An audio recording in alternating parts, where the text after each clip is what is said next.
Assalamualaikum sahabat Arafa, kembali lagi di Bincang-Bincang Santuy bersama dokter spesialis.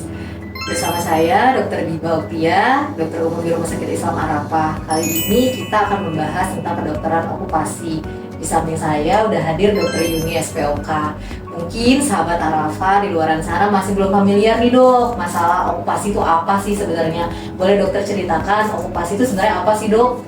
Baik, terima kasih Dokter Diba. Halo sahabat Arafa. Jadi untuk pertanyaan yang pertama mengenai okupasi, okupasi adalah suatu kegiatan ataupun pekerjaan yang kita lakukan dalam kehidupan sehari-hari. Sedangkan kalau dalam konteks kedokteran okupasi adalah hubungan antara kesehatan pekerja dengan proses kerja ataupun lingkungan pekerjaan yang dilakukan oleh pekerja itu sendiri. Baik dokter, berarti okupasi ini sebenarnya kesehatan di pekerjaan atau di bidang pekerjaan gitu lah ya dok ya.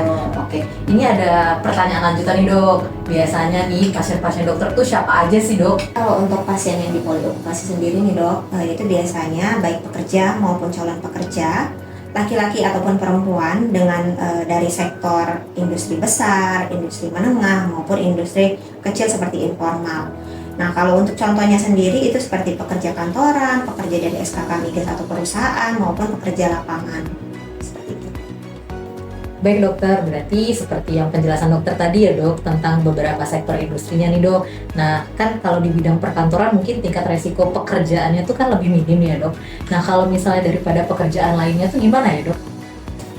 Benar sekali dok, kalau untuk pekerja kantoran itu memang resikonya lebih minim daripada pekerjaan lain seperti pekerjaan yang industri manufaktur ataupun industri seperti SKK migas. Nah, tapi untuk pekerja kantoran itu tetap ada resiko terkait kesehatannya. Misalnya untuk penglihatan sendiri dari mata itu ada computer vision syndrome atau mata lelah juga bisa terjadi pada pekerja kantoran. Kemudian untuk bagian belakang ada juga nyeri leher ataupun nyeri punggung dikarenakan posisi duduk yang tidak benar ataupun duduk yang lebih lama, lebih dari 4 jam. Kemudian yang terakhir mungkin ada juga gangguan mental yang mungkin kita sebutnya seperti burnout dikarenakan beban kerja yang berlebihan ataupun kerjanya sering lembur. Nah, itu bisa terjadi di pekerja kantoran gitu. Baik dokter, berarti tadi yang dokter jelaskan itu kan beberapa faktor resiko ya dok yang terjadi pada pekerja kantoran nih dok. Nah ada lagi nih dok pertanyaan dok. Nah contoh-contoh kayak penyakit yang termasuk nih akibat dari kerja tuh apa aja sih dok sebenarnya? Bisa dokter jelasin?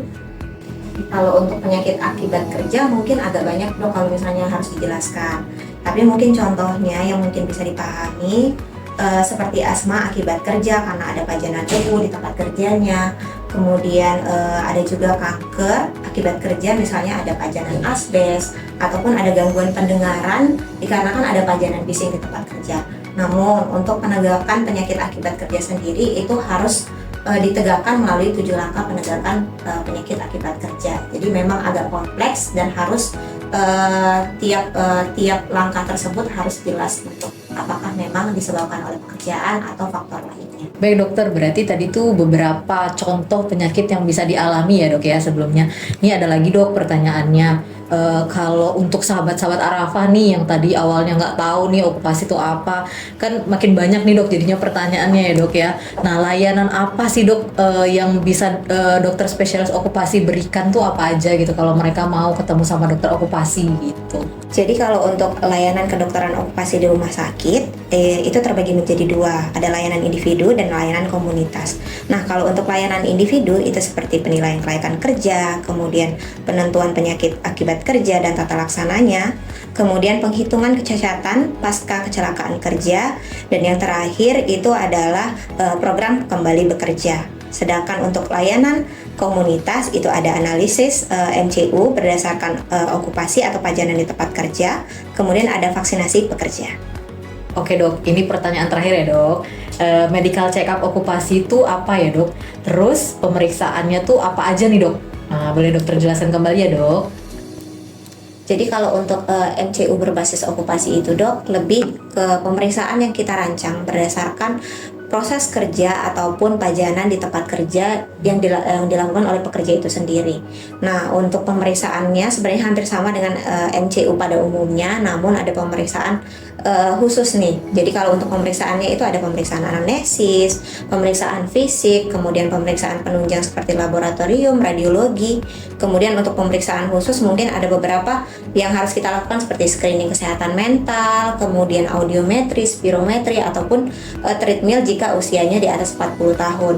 Nah, tujuan dari MCU berbasis okupasi ini sendiri itu sebagai deteksi dini bagaimana kesehatan pekerja tersebut dalam melakukan pekerjaannya serta kelayakan kerja dalam proses pasien bekerja, agar tentunya kita inginnya pekerja dapat produktif dan aman dalam melakukan pekerjaannya.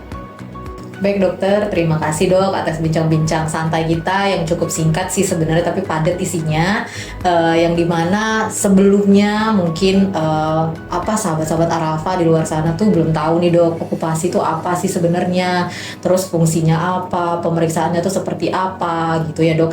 Mungkin karena bincang-bincang santai kita ini jadi banyak taunya nih sahabat Arafah gitu. Jadi jika sahabat Arafah di luar sana nanti yang membutuhkan pelayanan nih di bidang kedokteran okupasi, boleh datang nih ke rumah sakit kita. Rumah sakit kita menyediakan pelayanan kedokteran okupasi. Nanti bertemu sama dokter Yuni Asi, SPOK di rumah sakit kita. Kita tunggu kedatangannya ya sahabat Arafah.